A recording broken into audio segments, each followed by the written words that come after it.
Hi students, this is Learn the Skill.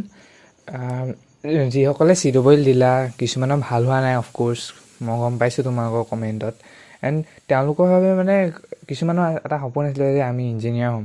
তো তেওঁলোকৰ বাবে এটা ছেকেণ্ড অপশ্যন হৈছে পলিটেকনিক। পলিটেকনিক কিয় ছেকেণ্ড অপশ্যন?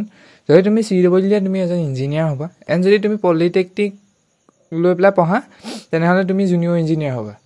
ঠিক আছে, এজন ইঞ্জিনিয়াৰ এজন জুনিয়ৰ ইঞ্জিনিয়াৰ। এণ্ড এইটোৱে ৰিয়েলিটি সঁচা যে বৰ্তমান দিনত যদি তুমি পাৰফেক্ট ব্ৰাঞ্চ লোৱা তেনেহ'লে জুনিয়ৰ ইঞ্জিনিয়াৰ ইজ বেষ্ট।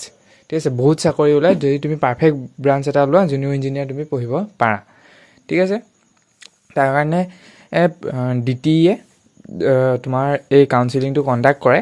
ঠিক আছে, তাৰ সেই পলিটেকনিকৰ কেনেকৈ কি এডমিশ্যন হৈছে তাৰ ন'টিচ জাৰি হৈছে, বোলে আমি ন'টিচখন চাই লওঁ। ইয়াত কৈছে যে তোমালোকে এপ্লাই কৰিবলৈ www.dtassam.gov.in তাত যাব লাগিব। ঠিক আছে, তো তোমালোকৰ কাউন্সিলিং মানে যিটো তোমালোকে এপ্লাই কেতিয়াৰ পৰা ষ্টাৰ্ট হৈছে, 19 মে'ৰ পৰা ষ্টাৰ্ট হৈছে। এণ্ড কেতিয়ালৈকে হ'ব? 7 জুন। তোমালোকৰ 1 month টাইমো দিয়া নাই। ঠিক আছে, 20 দিন টাইম দিছে, 20 দিনো নাই দিয়া, অ'কে 20 দিন দিছে আৰু 20 দিনমান টাইম দিছে, তোমালোকে সেইদিনৰ ভিতৰত কৰিব লাগিব। ঠিক আছে, এণ্ড তোমালোকৰ ইয়াত এলিজিবিলিটি বুলি ক'লে কি আছে? এলিজিবিলিটি তোমাৰ এইখিনি, এই টেবুলখন তোমালোকে দেখিছা, SC ST এনেকৈ আছে। PWD তোমালোকৰ যদি কোনোবা PWD আছা ইয়াতকৈ তল নাহে, তোমালোকে যিটো কেটেগৰীত পৰিছা সেইটো আহিব।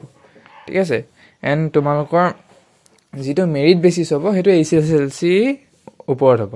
আৰু এইবাৰ এটা কি কৰিছে যে তোমালোকৰ আপাৰ এজ লিমিটটো আঁতৰাই দিছে। মিনিমাম 16 years হ'ব লাগিব, কিন্তু আপাৰ এজ লিমিটটো আঁতৰাই দিছে। তাৰ কাৰণে কিছুমানে ভাবিছে যে বহুত প্ৰব্লেম হ'ব, কিন্তু প্ৰব্লেম ইমান দেখা নিদিয়ে।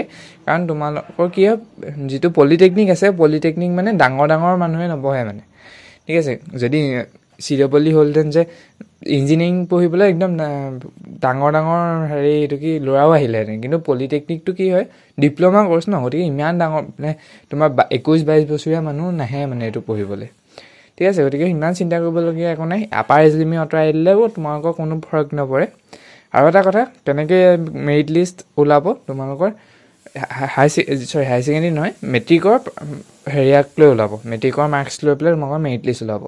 আৰু কিছুমানৰ এটা কুৱেশ্যন আছিলে যে ছায়েন্সৰ হ'ব লাগিব নি? কোনো প্ৰয়োজন নাই, তোমালোকে মেট্ৰিক পাছ হ'লেই হ'ল।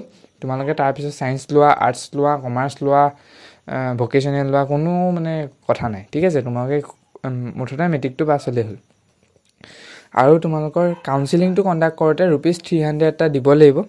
ঠিক আছে, এণ্ড তোমালোকৰ এই তলত এখন টেবুল দিয়া আছে, টেবুলখনৰ মতে কেতিয়া ষ্টাৰ্ট হ'ব, কি হ'ব এনেকৈ লিখা আছে। আৰু তোমালোকৰ মেৰিট লিষ্ট কেতিয়া বুলি কৈছে কোৱা নাই, তোমালোকৰ পিছত ফাৰ্ডাৰ ন'টিচ দিম বুলি কৈছে।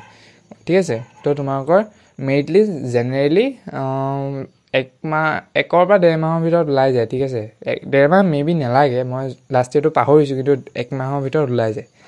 ঠিক আছে, গতিকে তোমালোকৰ পলিটেকনিকটো অফক'ৰ্ছ চিলেক্ট কৰিব পৰা বহুত ভাল অপশ্যন হয়। ঠিক আছে, খালি মানে তোমালোকৰ ডিফাৰেঞ্চ কি হ'ব সেইটো মই তোমালোকৰ পিছৰ ভিডিঅ'ত এটা ক'ম। মানে এইটো ভিডিঅ' বেছি ডাঙৰ কৰি দিব মই বিচৰা নাই।